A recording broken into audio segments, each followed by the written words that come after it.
Hello बच्चों। तो बच्चों आज की जो क्लास है उसमें हम डिस्कस करने वाले हैं chapter number 17 correlation and regression. अभी कोरिलेशन रिग्रेशन इसकी हमें ज़रूरत क्यों पड़ती है? अभी तक हमने जो पीछे पढ़ा मेजर ऑफ सेंट्रल टेंडेंसी हमने पढ़ा, मेजर ऑफ डिस्पर्सन हमने पढ़ा। अब उसके अंदर हम क्या करते थे कि हमारे पास एक सिंगल डाटा होता था। ठीक है, सिंगल डाटा मतलब एक ग्रुप का डाटा होता था। उस ग्रुप के डाटा से हमने मीन निकाल लिया, स्टैंडर्ड डेविएशन निकाल लिया, वेरिएंस निकाल लिया, मेजर ऑफ डिस्पर्सन निकाला, लेकिन वहाँ पर हमारे पास एक ग्रुप होता था। अब अगर आपके पास दो ग्रुप्स आ जाए, उन दो ग्रुप्स के बीच में आपको कंपेयर करना होगा, उन दो ग्रुप्स का जो डाटा है उसको आपको लेके कुछ वैल्यूज निकालनी पड़ेगी, तब हम यूज करते हैं कोरिलेशन एंड रिग्रेशन।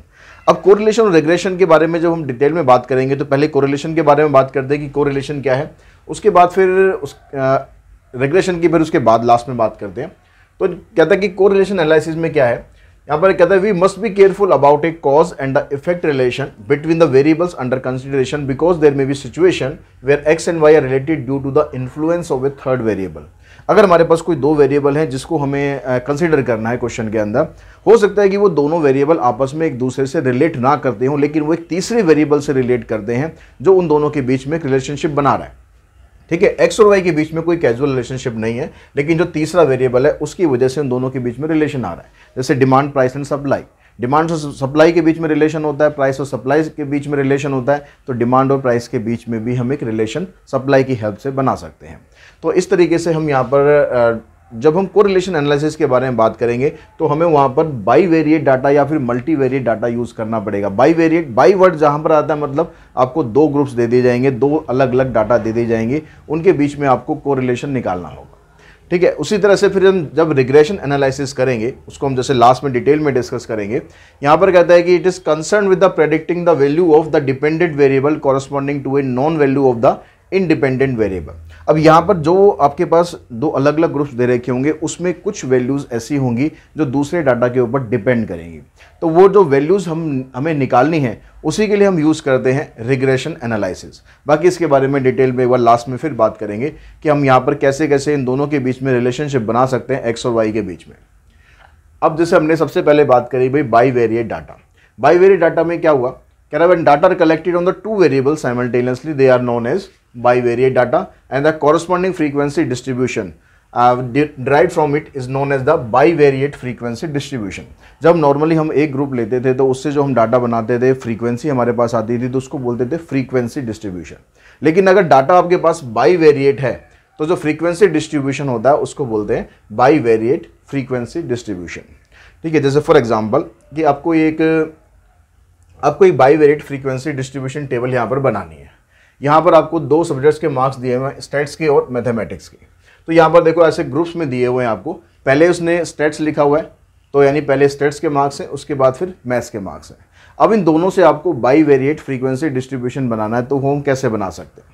देखो यहाँ पर हम ड्रॉ कर लेते हैं, कुछ लाइन्स ड्रॉ कर लेते हैं।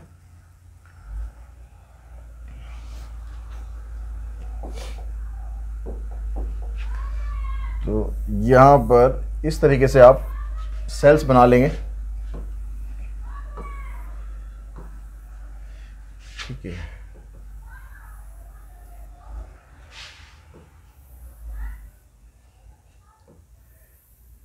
इस तरीके से आप ये सेल्स यहाँ पर बना लेंगे। अब क्वेश्चन में ये भी पूछ सकता है कि भाई how many cells are there, कितने सेल्स यहाँ पर बनेंगे। तो उसके लिए आप क्या करेंगे, यहाँ पर उसके लिए क्या करना है आपको, देखो यहाँ पर कितने क्लास इंटरवल है, 1 2 3 4 5, और 5 क्लास इंटरवल इधर है, 1 2 3 4 5। तो इन दोनों क्लास इंटरवल को आप मल्टीप्लाई कर दो तो नंबर ऑफ सेल्स आपके निकल जाएंगे। नंबर ऑफ सेल्स आएगा 5 × 5 यानी 25 नंबर ऑफ सेल्स इसके अंदर बनेंगे। यानी जो ये डब्बे बने हुए हैं, जो बॉक्सेस बने हुए हैं, ये 25 बॉक्सेस बनेंगे। अब यहाँ पर आपको किस तरह से बाईवेरिएट फ्रीक्वेंसी डिस्ट्रीब्यूशन बनाना है, तो यहाँ पर हम देखते हैं ये वाले मार्क्स हमारे पास हो गए। ये जो मार्क्स हमने ऊपर लिखे हुए हैं, इन मार्क्स को ले लेते हैं कि ये मैथ्स के मार्क्स हैं। ठीक है, और उसके ऊपर नीचे ये वाले जो साइड में जो मार्क्स हमने लिखे हुए हैं, इनको ले लेते हैं कि हम स्टैट्स के मार्क्स हैं। ये हो गए मार्क्स इन मैथ्स,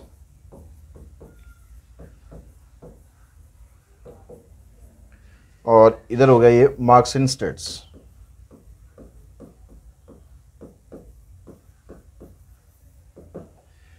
तो अब हमको यहाँ पर बाईवेरिएट फ्रीक्वेंसी डिस्ट्रीब्यूशन बनाना है। तो यहाँ पर जो पहले वाले मार्क्स है, देखो यहाँ पर है 15 किसके अंदर है, पहले हमने लिखा है यहाँ पर स्टैट्स। तो यहाँ पर देखो भाई स्टैट्स में 15 किधर आएगा, 15 आएगा आपका इस ग्रुप में।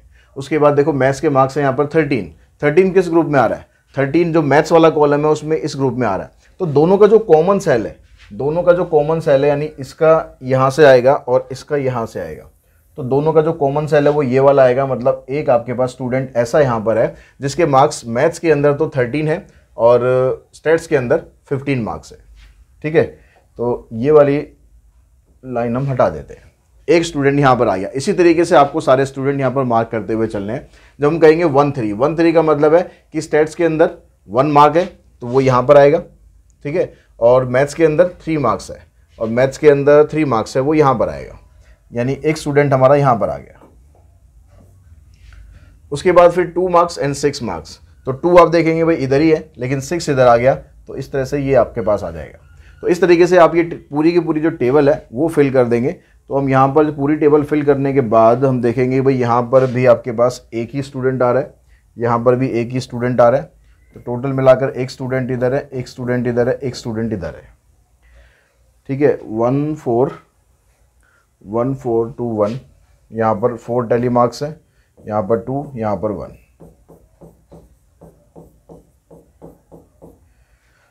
उसके बाद फिर हमारे पास जो थर्ड वाला कॉलम है उसमें 2 5 4 3 1, 2 5 4 3 और 1।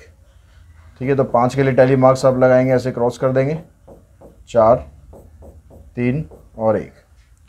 उसके बाद जो नेक्स्ट कॉलम है आपके पास 1 6 2 5, इधर 1 6 2 और 5, तो 1 5 और 1 6 2 और 5। इस तरीके से आप ये टेबल जो है ना पूरी कंप्लीट कर सकते हैं। 1 1 1 1, उसके बाद है फिर 5 एंड 3,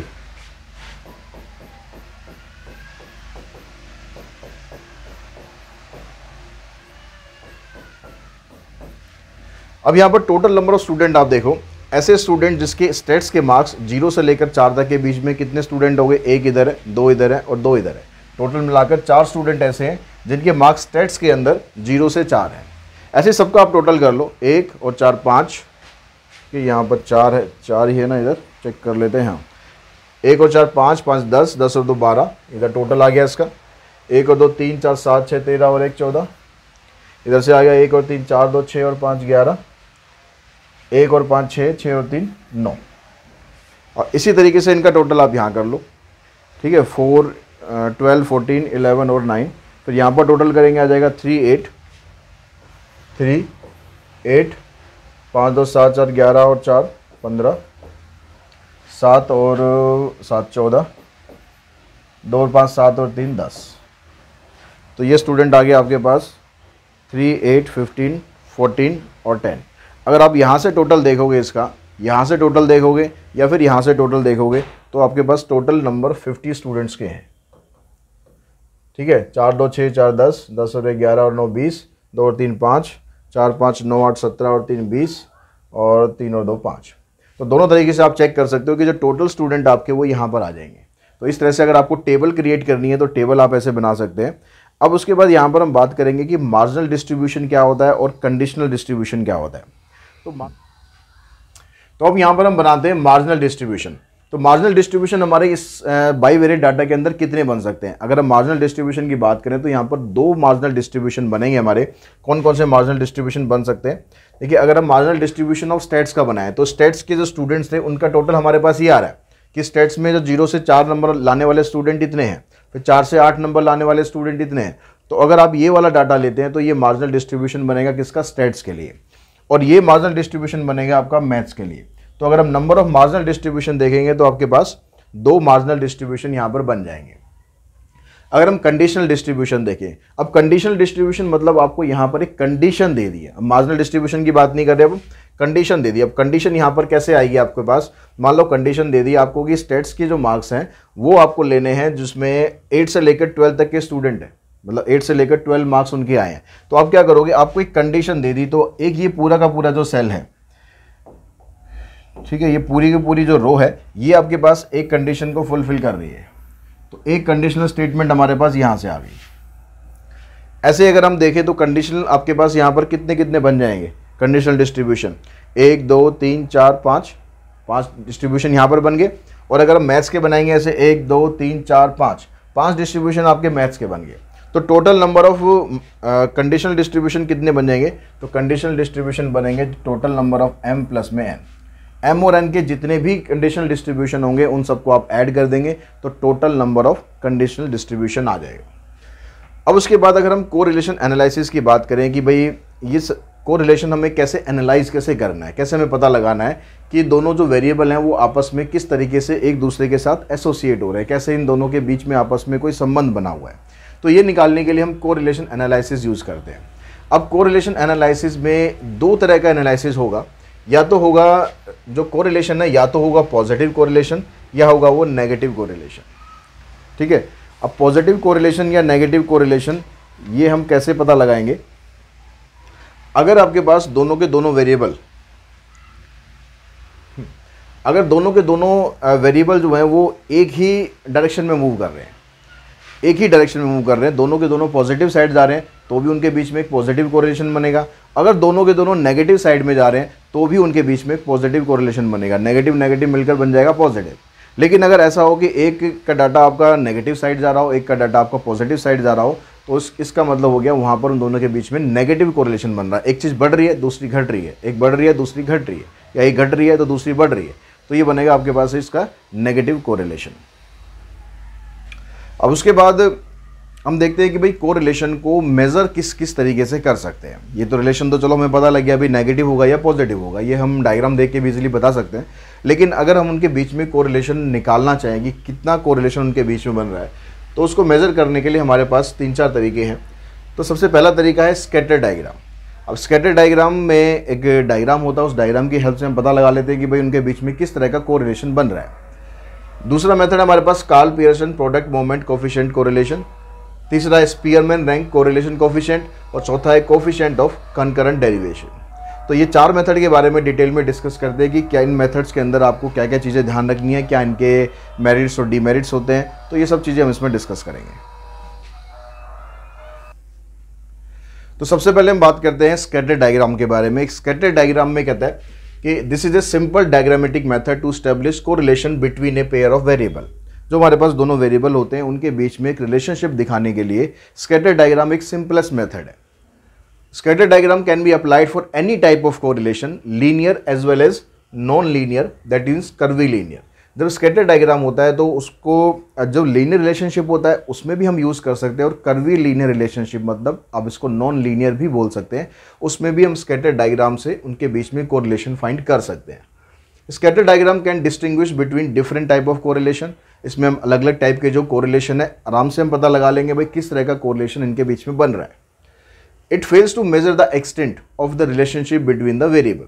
अब इसमें ये तो पता चल जाएगा कि भाई ये पॉजिटिव कोरिलेशन बन रहा है या नेगेटिव कोरिलेशन बन रहा है, लेकिन कितना पॉजिटिव है कितना नेगेटिव है ये हम इसमें आइडेंटिफाई नहीं कर सकते।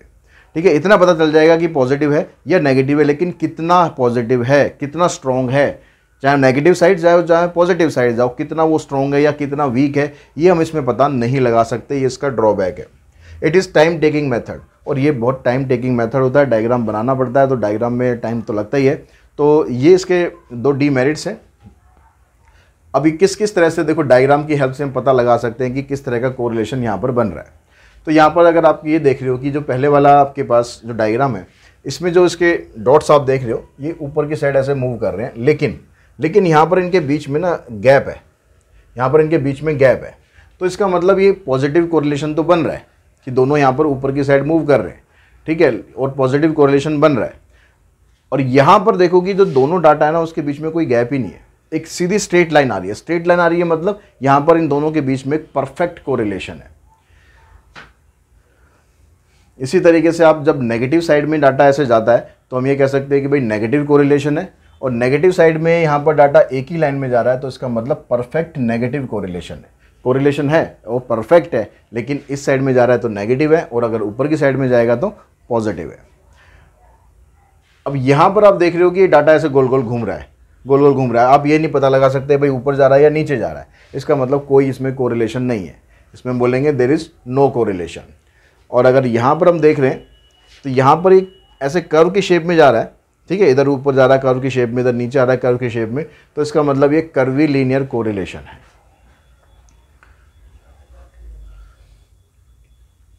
तो स्कैटर्ड डायग्राम के अलावा दूसरा जो मेथड होता है जिसमें हम कोफिशिएंट ऑफ कोरिलेशन फाइंड करेंगे, वो मेथड होता है Karl Pearson product moment correlation coefficient.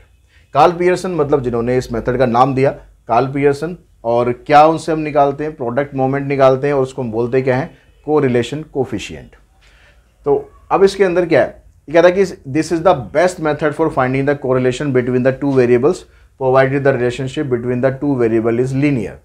अगर आपके पास एक लीनियर रिलेशनशिप है तो उसका कोरिलेशन फाइंड करने के लिए सबसे बेस्ट मेथड होता है ये कार्ल पियर्सन कोफिशिएंट। तो कार्ल पियर्सन कोफिशिएंट मेथड के अंदर इसका जो फार्मूला होता है, इसके फार्मूले के बारे में भी बात करेंगे, लेकिन उससे पहले इसकी कुछ प्रॉपर्टीज़ के बारे में और देख लेते हैं क्या क्या इसकी प्रॉपर्टीज़ होती हैं। It is a unitless value. अब क्योंकि आप यहाँ पर कोरिलेशन कोफिशिएंट निकाल रहे हो, जब भी आप कोफिशिएंट निकालते हो वो हमेशा एक यूनिट लेस वैल्यू होती है, उसमें यूनिट लगाने की कोई ज़रूरत नहीं होती है। तो it is a unitless value. It is use to understand nature as well as accurate strength. इससे हमें नेचर भी पता चल जाएगा कि भाई पॉजिटिव कोरिलेशन है या नेगेटिव कोरिलेशन है, और साथ में उसकी स्ट्रेंथ भी पता चल जाएगी कि कितना पॉजिटिव है कितना नेगेटिव है। तो यहाँ पर जो तीसरा पॉइंट है इसमें कहता है the coefficient of correlation remain invariant under a change of origin and और scale of the variable under consideration depending on the sign of the scale factor. कहता है कि अगर आप चेंज ऑफ ओरिजिन करते हो, चेंज ऑफ ओरिजिन करते हो मतलब आप कुछ वैल्यू प्लस करते हो एक्स के अंदर या कुछ वैल्यू प्लस करते हो वाई के अंदर, तो उससे उसके कोरिलेशन कोफिशिएंट के ऊपर कोई फर्क नहीं पड़ना। ठीक है, बिल्कुल भी फर्क नहीं पड़ना, वो बिल्कुल सेम का सेम रहेगा। लेकिन अगर आप स्केल में चेंज करते हो, स्केल में चेंज करते हो मतलब अगर आप एक साइड आप पॉजिटिव मतलब एक्स के अंदर जो आप चेंज कर रहे हो वो पॉजिटिव है और वाई के अंदर जो चेंज कर रहे हो वो नेगेटिव है, तो इसका मतलब उसके साइन पे इफेक्ट पड़ेगा, वैल्यू पर वहाँ पर भी कोई इफेक्ट नहीं पड़ेगा। ठीक है, अगर हम दोनों की इनकी बात करें, ये कहता है कि R X Y and R U V being the coefficient of correlation between X and Y respectively the two correlation coefficient remains equal and they would have opposite sign only when b and d the two scale। अगर दोनों scale का जो sign है वो अगर different होगा, मतलब एक तरफ आप पॉजिटिव कर रहे हो एक तरफ आप नेगेटिव कर रहे हो, तो उसकी जो न्यूमेरिक वैल्यू है वो तो सेम रहेगी लेकिन उनके साइन में चेंज आ जाएगा। साइन उसका प्लस था तो माइनस हो जाएगा, माइनस था तो प्लस हो जाएगा। जो कोरिलेशन कोफिशिएंट होता है इसको हम डिनोट करते हैं आर एक्स वाई से, और इसकी जो वैल्यू है वो -1 से +1 तक के बीच में लाई करती है। तो टोटल जो हमारे पास जैसे आपको ये फिगर दिखाई दे रही होगी, ये -1 से लेकर +1 तक के बीच में लाई करेगी। जितना ये सेंटर में रहेगा, सेंटर में रहेगा तो मतलब जैसे इसकी वैल्यू का 0 आ रही है, तो इसका मतलब है कि इनके बीच में कोई भी कोरिलेशन नहीं है, सेंटर में रहेगा। तो जितना ये 1 की तरफ जाएगा या -1 की तरफ जाएगा तो इनके बीच में एक स्ट्रॉन्ग रिलेशन होगा। अगर पॉजिटिव 1 की तरफ जाएगा तो इसका मतलब स्ट्रॉन्ग पॉजिटिव रिलेशन है। जैसे अगर वैल्यू मान लो 0.8 आ रही है तो हम कह सकते हैं कि भाई यहाँ पर एक अच्छा पॉजिटिव रिलेशन है, और अगर -0.8 आ रही है तो भी अच्छा रिलेशन है लेकिन नेगेटिव है। तो यहाँ पर -1 की तरफ नेगेटिव रिलेशन बनेगा। जितना मतलब 1 की तरफ रहेगा या -1 की तरफ रहेगा उतना स्ट्रॉन्ग रिलेशन रहेगा, पॉजिटिव या नेगेटिव। और जितना ये 0 की तरफ जाएगा उतना इसका रिलेशन वीक होता जाएगा, और बिल्कुल 0 पर आएगा तो इसका मतलब दोनों में कोई भी कोरिलेशन नहीं होगा। देखिए अब यहाँ पर इतना पता लग गया, प्रॉपर्टीज तो हमने सारी पढ़ ली, लेकिन अब निकालना भी तो पड़ेगा ना हमें। अब कोवेरिएंस ऑफ एक्स वाई हमें और आर एक्स वाई हमें निकालना भी तो पड़ेगा, कोफिशिएंट ऑफ कोरिलेशन। तो इसका जो फार्मूला होता है वो ये होता है कि R X Y equals to covariance of X Y divided by standard deviation of X standard deviation of Y. तो ये फार्मूला हमें याद करना है। Standard deviation of X standard deviation of Y already हम निकालते आ रहे हैं, तो उसका फार्मूला तो आपको पता ही है कि भाई इसका फार्मूला होता है। ठीक है, ये एक्स के लिए हो गया, ये वाई के लिए हो गया। अब जो कोवेरिएंस है उसका फार्मूला ये होता है। अब ये फार्मूला कोई नया फार्मूला नहीं है।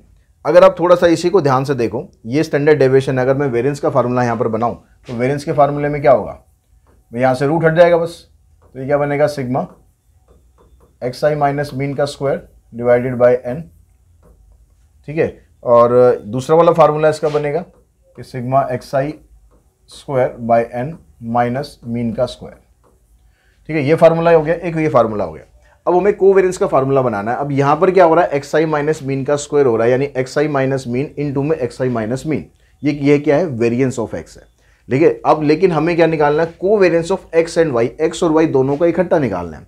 तो दोनों का इकट्ठा निकालने के लिए आपको क्या करना है, फार्मूला यही रहेगा। जैसे यहाँ पर अगर मैं स्क्वायर है, इसको मैं अगर खोल दूं ऐसे, एक्स आई माइनस मीन का, इसको मैं ऐसे अगर खोल दूं,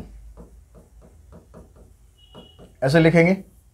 तो जब आप covariance of X and Y निकालोगे तो आपको बस क्या करना है, आपको यहां पर एक्स की जगह आपको बस वाई कर देना है और यहां पर कुछ नहीं करना। यहाँ y आ जाएगा और यहाँ भी y आ जाएगा।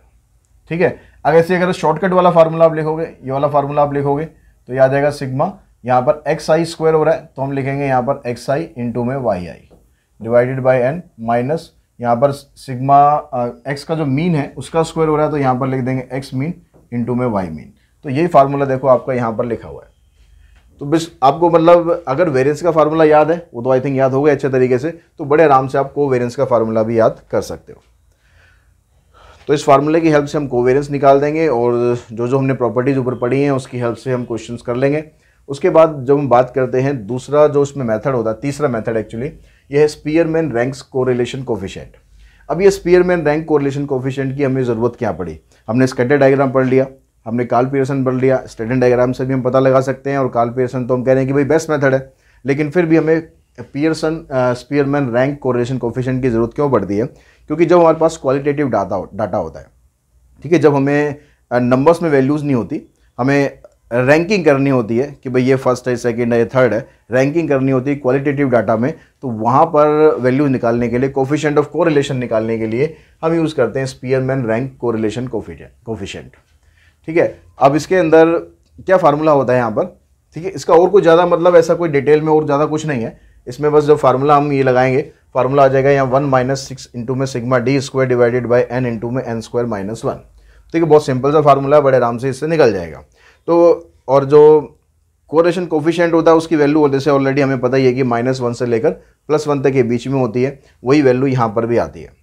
अब यहाँ पर कई बार क्या होता है जब हम रैंकिंग करते हैं तो रैंकिंग करते समय कई बार कुछ वैल्यूज होती है सेम रैंक पर आती हैं।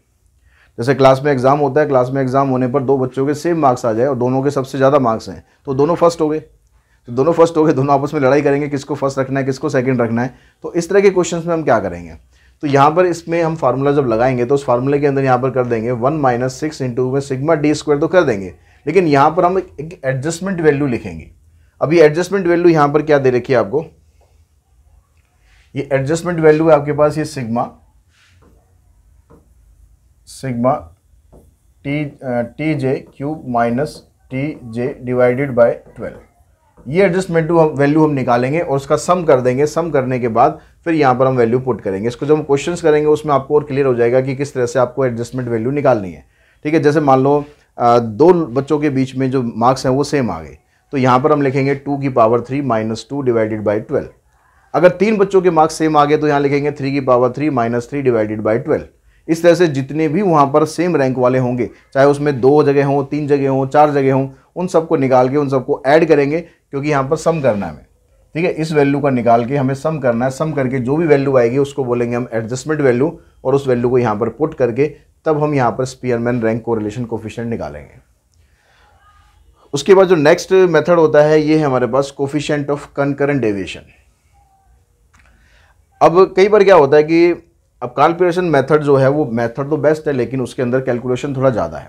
लेकिन अगर हमें फटाफट, हमें तेज़ी से काम करना है, हमें जल्दी कोई एक कंक्लूजन निकालना है और हम ये चाहते हैं कि भाई उसके अंदर जो स्ट्रॉन्ग रिलेशनशिप है उतना हम डीप में ज़्यादा डिस्कस ना करें, बस हमें एक कैजुअल सा पता लग जाए कि इन दोनों के बीच में क्या रिलेशनशिप है, तो उसके लिए हम निकालते हैं कोफिशिएंट ऑफ कंकरेंट डेविएशन। तो इसमें कहता है कि very simple in the casual method for finding correlation when we are not serious about the magnitude of the two variable is the application of concurrent deviation. Simple formula है RC equals to plus minus, यहाँ भी फिर plus minus लगा हुआ है 2C minus m divided by m। अब यहाँ पर C क्या है, C और m क्या है? यहाँ पर m का मतलब है नंबर ऑफ पेयर कंपेयर्ड। जो हम पेयर को कंपेयर करेंगे एक्चुअली में वो फार्मूला बनेगा उसका n-1, कि जब आप इनको कंपेयर करोगे तो कंपेयर कितनी बार आप कर सकते हो। जो स्टार्टिंग वाली वैल्यू है उसको तो आप कंपेयर कर नहीं सकते ना। जैसे पहली वाली वैल्यू है, मान लो उसमें अगली वाली वैल्यू का डाटा हो गया, मान लो पहले आपने दिया 26, अगला वाला हो गया 28, उससे अगले वाला हो गया 30, तो इसके हिसाब से ये वाला डाटा बढ़ गया, इसके हिसाब से ये वाला डाटा में कुछ प्लस हुआ, फिर आगे कुछ प्लस हुआ, मान लो फिर आगे कुछ माइनस हुआ। तो लेकिन पहले वाले डाटा को तो आप कंपेयर कर ही नहीं सकते ना, यहाँ से तो स्टार्ट हुआ है। तो अगर जैसे यहाँ पर 4 डाटा हमने लिखे हुए हैं, तो जब आप m की वैल्यू लोगे और m की वैल्यू लोगे तो ये बनेगा यहाँ पर 4 - 1 यानी 3। हमने कंपेयर इसमें 3 बार किया है, तो इसलिए यहाँ पर हमेशा फार्मूला बनता है n-1। नंबर ऑफ C का मतलब है नंबर ऑफ कंकरेंट डेविएशन। अब जो दो हमारे पास जो वेरिएबल्स होंगे, 2 डाटा होंगे, तो हम उसमें देखेंगे कि भाई उनका कंकरेंट डेविएशन कितने वहाँ पर हैं। जैसे मान लो अब हमारे पास दूसरा डाटा है, उसमें यहाँ पर लिखा है 36, यहाँ पर आ गया 32, यहाँ पर आ गया 34, यहाँ पर आ गया 37। तो यहाँ पर क्या हुआ, यहाँ पर माइनस हुआ, यहाँ पर फिर इसके हिसाब से देखेंगे प्लस हुआ, इसके हिसाब से देखेंगे प्लस हुआ। तो यहाँ पर कंकरेंट डेविएशन कब हो रहा है, मतलब ऐसा कब हो रहा है जब दोनों एक साथ एक जैसी चीज़ कर रहे हैं, मतलब दोनों बढ़ रहे हैं या दोनों घट रहे हैं। तो यहाँ पर देखो दोनों यहाँ पर बढ़ रहे हैं, तो प्लस प्लस यानी प्लस साइन आ गया, प्लस माइनस मतलब माइनस साइन आ गया, माइनस प्लस मतलब माइनस साइन आ गया। तो इसमें जो कंकरेंट डेविएशन है वो एक बार हुआ है, एक बार ऐसा था जब दोनों बढ़ रहे थे। तो कंकरेंट डेविएशन का मतलब है सिंपली कि आपको प्लस साइन देख लेना है कि कितनी बार वहाँ पर प्लस साइन आ रहा है, नंबर ऑफ प्लस साइन, उससे पता चल जाएगी आपको सी की वैल्यू। अब ये जो वैल्यूज़ हैं, ये वैल्यूज़ निकाल कर जो ये वाला पार्ट है आपको ये सिंप्लीफाई करना है। ये सिंप्लीफाई करके आप वैल्यू देखोगे कि भाई क्या आपके पास वैल्यू आ रही है। अगर ये वैल्यू माइनस होगी, अगर ये वैल्यू माइनस होगी तो आपको यहाँ से माइनस का साइन लेना है, ठीक है। माइनस का साइन लोगे, माइनस माइनस प्लस हो जाएगा, रूट सॉल्व हो जाएगा, फिर बाहर भी आपको माइनस का ही साइन लेना है, यानी सबके साइन एक जैसे रखने। अगर ये प्लस आ गया तो ये भी प्लस रहेगा, बाहर भी प्लस रहेगा। अगर ये माइनस आ गया तो ये भी माइनस आएगा और बाहर भी माइनस आएगा। सबके साइन आपको एक जैसे ही रखने हैं। तो इस तरह से आप ये निकाल सकते हैं कोफिशिएंट ऑफ कंकरेंट डेविएशन। चलिए रहा है। तो इसके बाद हम देखते हैं रिग्रेशन एनालिसिस। रिग्रेशन एनालिसिस में हमें क्या करना है, कहता है estimation of one variable for a given value of another variable और a given set of values of a number of variables on the basis of an average mathematical relationship between the two variables। हम क्या करेंगे कि हमें एक variable या पूरा एक सेट हमें दे रखा होगा, उसकी हेल्प से हम दूसरा वेरिएबल जो है वो फाइंड कर सकते हैं। अगर x दे रखा है y निकाल सकते हैं, y दे रखा है x निकाल सकते हैं। तो उसके बीच में एक रिलेशनशिप हम यहाँ पर फाइंड करेंगे और तो वो रिलेशनशिप ही होती है यहाँ पर रिग्रेशन एनालिसिस। अब यहाँ पर जब रिग्रेशन एनालिसिस होती है ये काफ़ी इंपॉर्टेंट रोल प्ले करती है, ठीक है। जैसे फॉर एग्जांपल कह रहा है बिजनेसमैन जो है ये जानने में इंटरेस्टेड है कि उसका जो एस्टिमेटेड प्रॉफिट है वो कितना होगा अगर वो कुछ इन्वेस्टमेंट वहाँ पर करता है। उसके पास रिकॉर्ड के हिसाब से मैं देखेंगे अगर वो कुछ इन्वेस्टमेंट करना चाहता है तो उसको कितना प्रॉफिट होगा। तो यहाँ पर जो उसका पास रिकॉर्ड है वो एक एस्टिमेटेड वैल्यू है, उसके हिसाब से हम देखेंगे कि भाई हमने इतना इन्वेस्टमेंट किया तो हमारे पास इतना प्रॉफिट आ गया। तो इन दोनों के बीच में हम रिलेशनशिप फाइंड करेंगे, इन्वेस्टमेंट के बीच में और प्रॉफिट के बीच में। तो इस तरीके से इस रिग्रेशन एनालिसिस को हम यूज़ कर सकते हैं।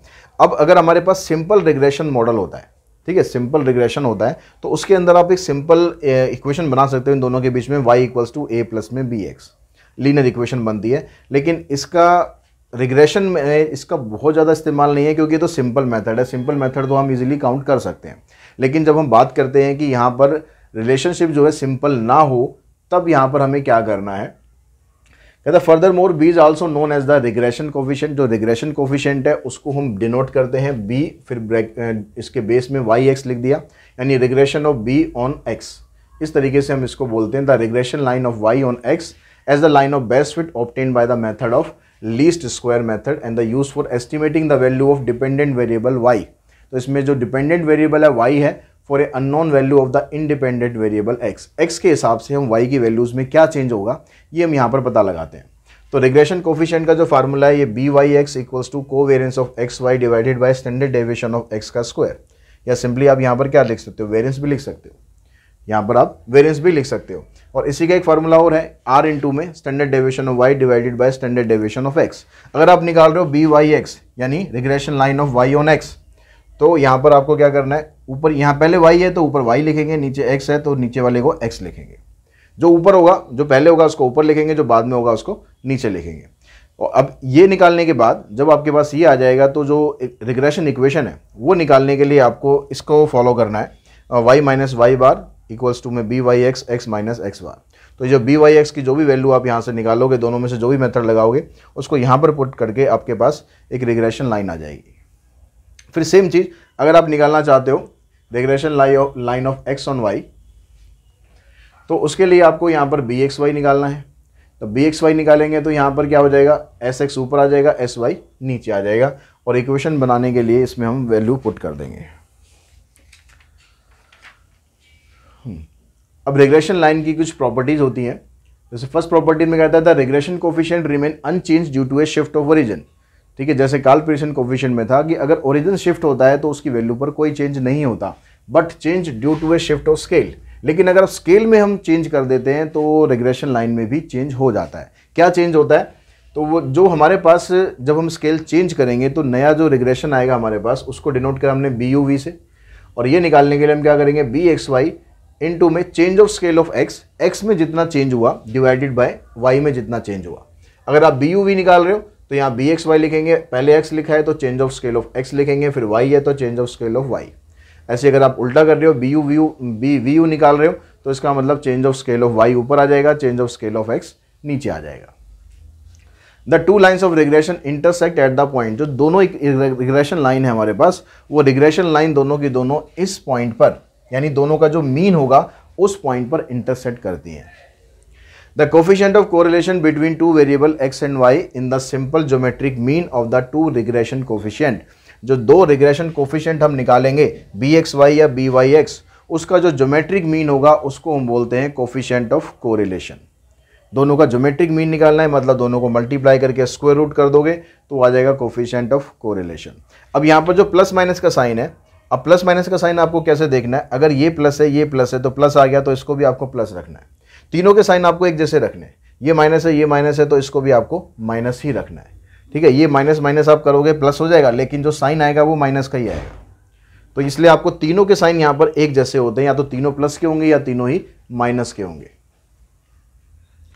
प्रोबेबल एरर, अब प्रोबेबल एरर हम निकालते हैं तो हम क्या करते हैं, जैसे जब हम कोई पॉपुलेशन में से कुछ सैंपल चूज करते हैं, अब सैंपल अगर बड़ा होता है तो पॉपुलेशन एरर के जो चांसेस है वो कम हो जाते हैं। ठीक है, और सैंपल अगर छोटा होता है तो जो प्रोबेबल एरर है उसके चांसेस जो है वो ज़्यादा हो जाते हैं। यानी सैंपल छोटा है एरर ज़्यादा, सैंपल बड़ा है एरर कम। तो ये एरर जो हम निकालते हैं, एरर निकालने का जो फार्मूला हमारे पास है ये होता है probable error equals to 0.674 into 1 minus R square divided by N.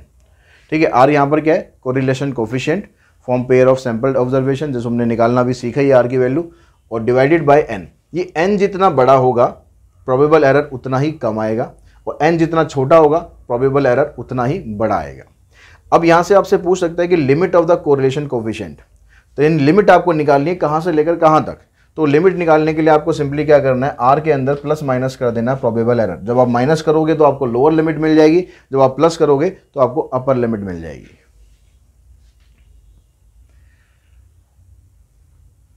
The following are the assumption while probable error significant।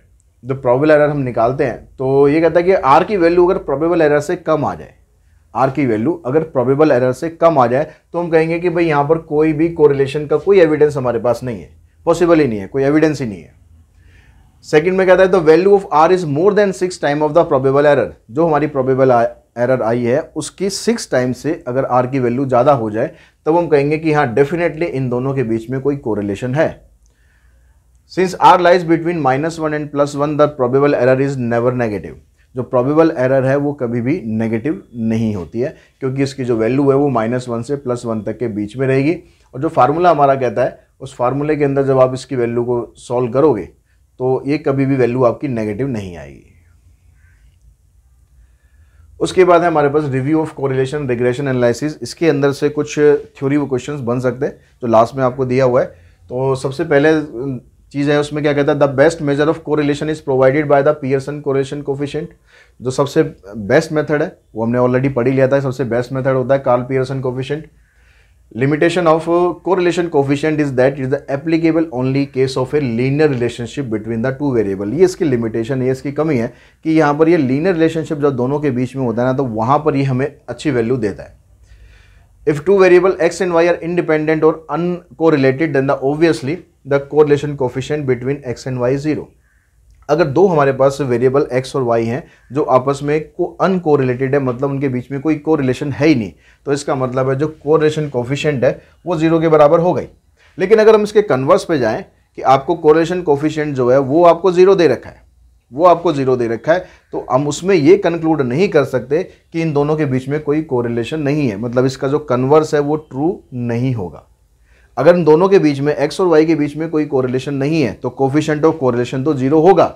लेकिन अगर कोफिशिएंट ऑफ कोरिलेशन 0 आ गया तो इसका मतलब ये ज़रूरी नहीं है कि उन दोनों के बीच में कोई कोरिलेशन है ही नहीं। हो सकता है कि उन दोनों के बीच में कोई एक वीक मतलब कम कोरिलेशन हो, लेकिन पॉसिबिलिटी है कि वो हो सकता है। स्पूरियस कोरिलेशन, स्पूरियस कोरिलेशन मतलब कहता है कि जब कुछ बार हम कई बार ऐसा होता है कि जब हम कोरिलेशन निकालते हैं दो वेरिएबल्स के बीच में, तो उनके बीच में कोई कॉजली, यहाँ पर ये कॉजली कैजुअली नहीं है, ठीक है, कॉजली रिलेटिव मतलब उनके बीच में कोई कारण ऐसा नहीं होता जिसमें वो आपस में एक दूसरे से रिलेट करें, ठीक है, कोई ऐसा कारण नहीं होता। This is due to the existence of third variable which is related to both the variable. वहाँ पर एक तीसरा वेरिएबल होता है जो उन दोनों को आपस में जोड़ता है। तो इस तरह के जो रिलेशन होता है उसको हम बोलते हैं स्पूरियस कोरिलेशन, या फिर कह सकते हैं कि नॉन सेंस कोरिलेशन। मतलब उन दोनों के बीच में कोई सेंस नहीं है, एक्स और वाई के बीच में कोई सेंस नहीं है, लेकिन जेड उन दोनों को कनेक्ट कर रहा है, तो इसका मतलब ये एक नॉन सेंस कोरिलेशन है। उसके बाद आता है कोफिशिएंट ऑफ डिटर्मिनेशन। तो कोफिशिएंट ऑफ डिटर्मिनेशन में कहता है कि there could be a positive correlation between production of rice and that of iron in India for the last 20 years due to the effect of a third variable time. यहाँ पर जो rice और iron है उसके बीच में एक third variable आ रहा है टाइम, तो उन दोनों को वो रिलेट करा रहा है। It is necessary to eliminate the influence of the third variable before computing correlation between the two original variable. जो दो ओरिजिनल वेरिएबल हैं उन दोनों के बीच में कोरिलेशन फाइंड करने के लिए हमें जो तीसरे वाला जो वेरिएबल आ रहा है उसका इफेक्ट को हमें ख़त्म करना होता है। The correlation coefficient measuring a linear relationship between the two variable indicate the amount of variation of one variable accounted for by the other variable. A better measure for this purpose is provided by the square of the correlation coefficient. और इसको ख़त्म करने के लिए जिसमें हम इसको हम बोलेंगे कोफिशिएंट ऑफ डिटर्मिनेशन, इसका फार्मूला होता है सीधा आर स्क्वायर, ठीक है। आर का स्क्वायर कर दो तो उससे आपके पास निकल जाएगा कोफिशिएंट ऑफ डिटर्मिनेशन। और अगर आपको निकालना हो कोफिशिएंट ऑफ नॉन डिटर्मिनेशन तो आ जाएगा 1 माइनस आर स्क्वायर। यानी किसी दो चीज़ों के बीच में कोरिलेशन मान लो आपको दे दिया 64% है, तो इसका मतलब हो गया उनके जो नॉन डिटर्मिनेशन है उसके बीच में जो कोरिलेशन बनेगा वो आ जाएगा 0.36, या भी आप कह सकते हो कि 36%।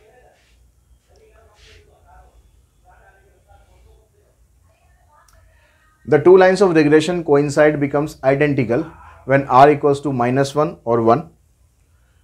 In other words, there is a perfect negative or positive correlation between the two variable under discussion. If r equals to 0, regression line are perpendicular to each other.